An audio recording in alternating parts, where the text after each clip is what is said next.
मैं आप सभी का स्वागत करता हूं मुस्लिम एक्सप्रेस, आपकी आवाज़ आपकी ताकत में। कभी देश के कोने कोने में फैली हुई कांग्रेस आज देश में सिर्फ और कुछ चंद राज्यों तक सीमित रह चुकी है। इसके पीछे कई वजह बताई जाती हैं। इन सारी वजहों में से एक वजह यह भी बताई जाती है कि कांग्रेस पक्ष में घरानेशाही और तथाकथित नेताओं को संधियां मिलती हैं, मगर नए चेहरों को अपॉर्चुनिटीज और संधियों का अभाव रहता है। और आज ठीक ऐसा ही आरोप कांग्रेस पक्ष पे लगता हुआ हमें नजर आ रहा है। जब राज्यपाल नियुक्त 12 लोगों की यादी मंत्रिमंडल द्वारा दी गई तो उसमें हर पक्ष ने अपने नाम दिए।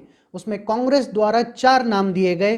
कांग्रेस ने अनिरुद्ध बनकर, रजनी पाटिल, मुजफ्फर हुसैन और सचिन सावंत का नाम दिया, और इन नामों में उन्होंने तथाकथित चेहरों को प्राधान्य दिया। इस पर आज फिर एक बार कांग्रेस पक्ष पे सवाल उठते हुए नजर आ रहे हैं। इस विषय पे चर्चा करने के लिए हमारे साथ मौजूद हैं एडवोकेट फिरोज खान सर, और उन्हीं के साथ इसी विषय पे चर्चा करने के लिए आज हमारे साथ मौजूद हैं प्रोफेसर सईद अकबर सर। तो हम इन दोनों से इस विषय पे चर्चा करेंगे। तो मेरा सबसे पहला सवाल आप दोनों से है कि कांग्रेस पक्ष तथाकथित चेहरों को ही क्यों आगे कर रही है? तो इस विषय पे सबसे पहले मैं जवाब चाहूँगा एडवोकेट फिरोज खान सर का। सर, हमें बताइए कि कांग्रेस चेहरे ये तथाकथित चेहरों को ही संधि क्यों दे रही है? सबसे पहले मैं मुस्लिम एक्सप्रेस का आभारी हूँ कि मुझे अपने विषय रखने का आपने मौका दिया।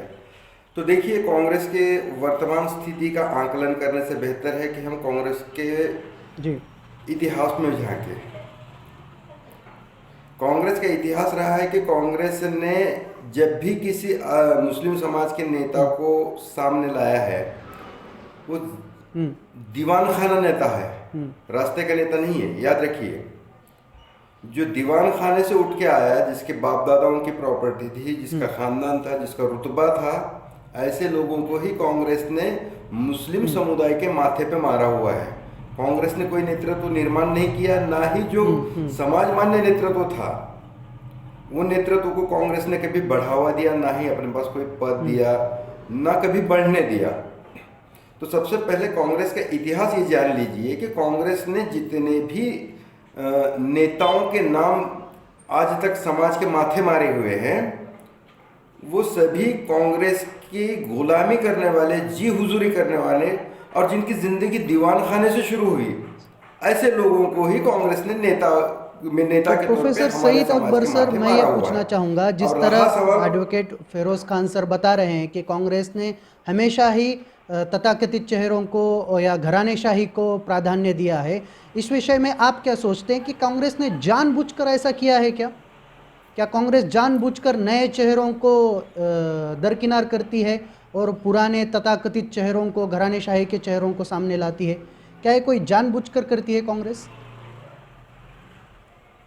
पहले मैं सबसे पहले मुस्लिम एक्सप्रेस को बहुत बहुत अभिनंदन करूंगा, जो हम ने हमको इस मौके पे बात करने का मौका दिया। देखिए, इसके बहुत सारे वजह हैं कांग्रेस को। अब हम देख रहे हैं कि कांग्रेस की नौका उनको दूसरे को नहीं डुबा रहे हैं, उनके ही खुद ही के लोग डुबाते हैं उनको। अब मिसाल के तौर पर मैं आपको बोलूंगा कि कांग्रेस में घरानेशाही का तो बहुत पुराना रिवाज तो है ही है।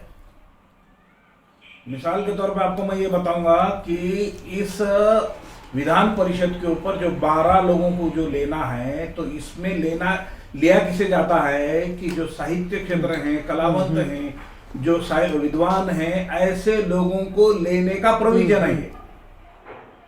लेकिन ये कांग्रेस क्या करती है कि इसको दरकिनारे करती है इसको, क्योंकि ये लोकशाही के नाम पे हुकुमशाही चलाते हैं लोग। हुकुमशाही, बात ध्यान में रखिए, मैं जो भी कोई अल्फाज इस्तेमाल कर रहा हूं बहुत जानबूझ के कर रहा हूं कि कांग्रेस ने अपनी घरानेशाही टिकाने के लिए लातूर शहर मतदार संघ में एक ही घराने का आदमी को टिकट दिया, और ग्रामीण में भी उन्हीं के आदमी को दिया, घर के एक घर के। ये लोकशाही है। इसका मतलब आप ये कह रहे हैं कि कांग्रेस, मतलब सामाजिक क्षेत्र के नेताओं में क्षमता है, मगर कांग्रेस में उन नेताओं को चुनने की दूरदृष्टि नहीं है। क्या आप ये कहना चाहते हैं? दूरदृष्टि नहीं है कांग्रेस, नहीं, कांग्रेस दूरदृष्टि नहीं है, ये जानबूझ के करते हैं ये धन दानवों की पार्टी है, ये पैसे वालों की पार्टी है। जो साहित्य क्षेत्र में, अलग अलग सामाजिक क्षेत्र में जो विद्वान लोग हैं, टैलेंटेड लोग हैं, ऐसा विधान परिषद के ऊपर और राज्यसभा के ऊपर लेने का प्रोविजन है, लेकिन इसको ये लोग दरकिनारे करते हैं। एडवोकेट फिरोज खान सर, कि अगर कांग्रेस ये कर रही है तो क्या इसी वजह से कांग्रेस के मतदाता भी कांग्रेस से दूर हो रहे हैं कि कांग्रेस हमेशा घरानेशाही के चेहरों को, तथाकथित चेहरों को संधियां देती हैं, आम लोगों में के जो नेता हैं या फिर आंदोलन के जो चेहरे हैं उनको संधि नहीं मिलती? क्या इसी वजह से मतदाता भी कांग्रेस से दूर हो रहे हैं? एडवोकेट फिरोज खान सर जी देखिए, सबसे पहले मैं तो प्राध्यापक साहब की एक बात से सहमत हूँ कि संविधानकर्ताओं ने जब संविधान बनाया था तो 2 सदन बनाए।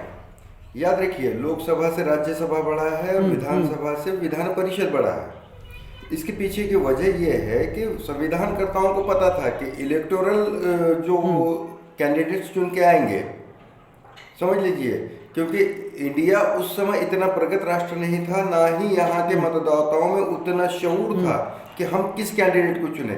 और वो आज हमको वो बात सच होती हुई प्रतीत हो रही है। कैसे? कि हम गुंडों को चुनते हैं, हम अशिक्षितों को चुनते हैं, समझे आप?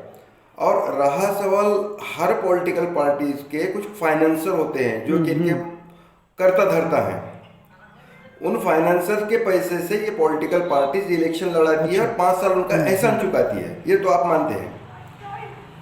तो देखिए, संविधानकर्ताओं को पता था कि भाई अगर गवर्नमेंट चलाना है तो जननियुक्त प्रतिनिधि और जननियुक्त सरकार को वहां पर अपनी राय देने वाले, सरकार को चलाने वाले कुछ बुद्धिजीवी, कुछ प्रतिष्ठित ऐसे लोगों की जरूरत पड़ेगी। प्रोफेसर अकबर सईद अकबर खान सर, जिस तरह एडवोकेट फिरोज खान बता रहे हैं, तो मुझे बताइए प्रोफेसर सईद अकबर सर कि क्या इसी वजह से 2014 में कांग्रेस की नैया डूबी थी?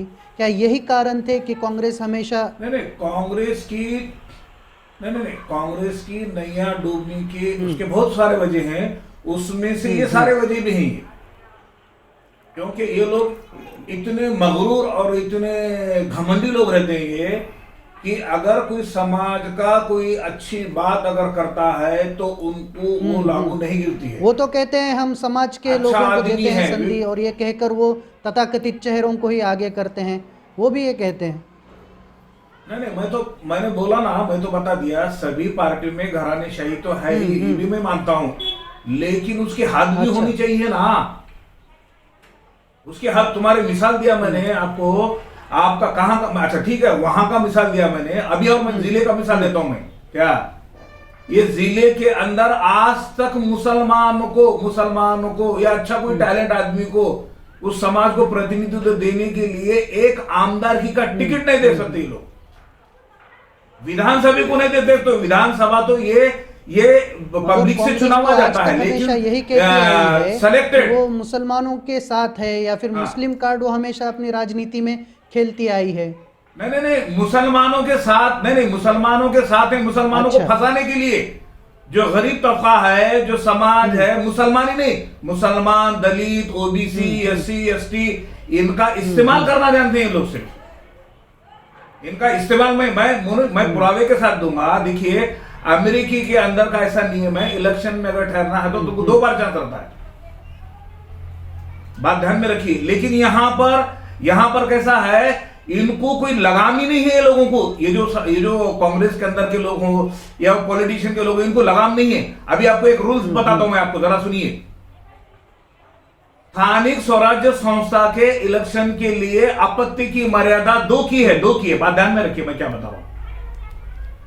देश एक ही है लेकिन कानून अलग अलग है, बात ध्यान रखिए। स्थानीय स्वराज्य संस्था के इलेक्शन लड़ने के लिए 2 की आपत्ति की है, 2 से ज्यादा अगर होंगे तो वो इलेक्शन से बाद हो जाता है उन्हें, बराबर। उसके बाद दूसरा मैं बताता हूं जी कि यही रूल्स लोकसभा और विधानसभा के लिए लागू नहीं है, क्योंकि ये लोग कानून बनाते हैं तो कानून बनाते समय अपने सहूलत अब से ख्याल कानून करते की हैं बात हो रही है तो मैं आपसे पूछना चाहूँगा एडवोकेट फिरोज खान सर, आप किस नज़रिए से देखते हैं इस विषय को? क्योंकि देखिए राहुल गांधी कहते हैं हम नए लोगों को, नए युवकों को संधि देंगे, और वहाँ पर राज्य में कांग्रेस क्या करती है, पुराने चेहरों को आगे करती है।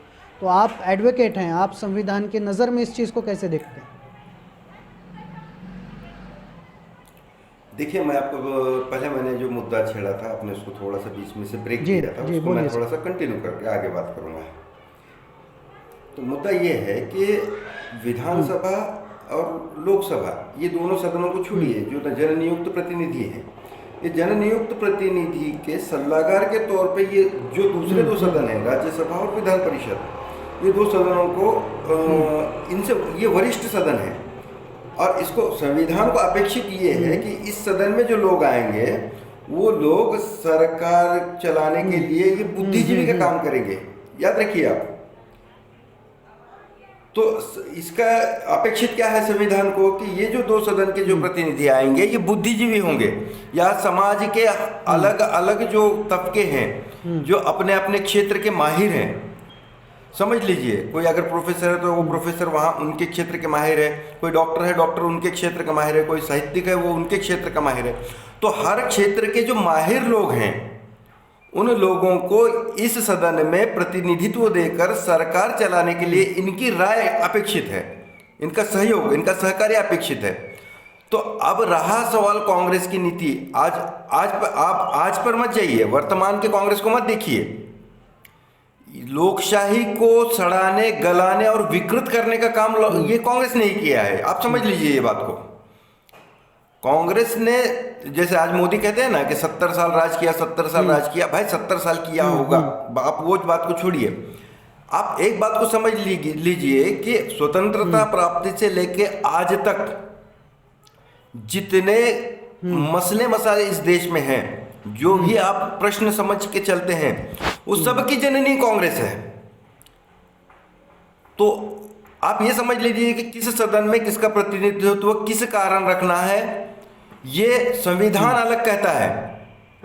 लेकिन कांग्रेस ने जो प्रतिनिधित्व दिया, जैसे कि आप आज की बात सोच लीजिए, विधान परिषद में जो 4 नाम दिए, ये बगल बच्चे हैं, इनको खुश करने के लिए प्रतिनिधित्व दिया गया है कि नए चेहरों के अलावा लोगों के चेहरे देखकर उनको खुश करने के लिए।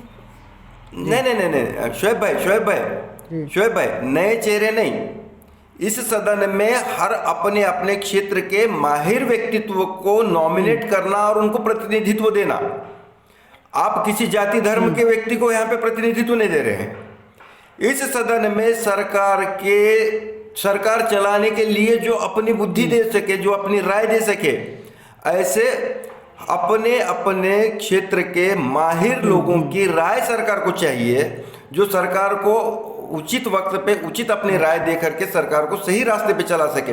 ऐसे लोगों का प्रतिनिधित्व यहाँ चाहिए। ये तो ऐसे लोग उठा के ला रहे हैं जिनको समाज में कोई पूछता नहीं है। उनको, कांग्रेस को उनकी जरूरत है क्योंकि सिर्फ एक चेहरे हैं, इनको दिखाना है और उनको खुश भी करना है। ठीक है एडवोकेट फिरोज खान सर, मैं वक्त की मर्यादा रहने की वजह से, तो आज हमने इस विषय पे चर्चा की कि कांग्रेस की नीतियां पहले कैसी थी और आज कैसी हैं, और उसको आगे चलकर कांग्रेस को इस नीतियों का कितना खामियाजा भुगतना पड़ेगा। आज हमारे साथ इस चर्चा में मौजूद थे एडवोकेट फिरोज खान सर, जिनका हम शुक्रिया अदा करते हैं। उसी के साथ प्रोफेसर सईद अकबर सर, उनका भी हम शुक्रिया अदा करते हैं कि आज आप दोनों ने हमारे साथ बहुत अच्छी चर्चा की। तो देखते रहिए मुस्लिम एक्सप्रेस, आपकी आवाज़ आपकी ताकत। आपका मुस्लिम एक्सप्रेस, आपकी आवाज़ आपकी ताकत।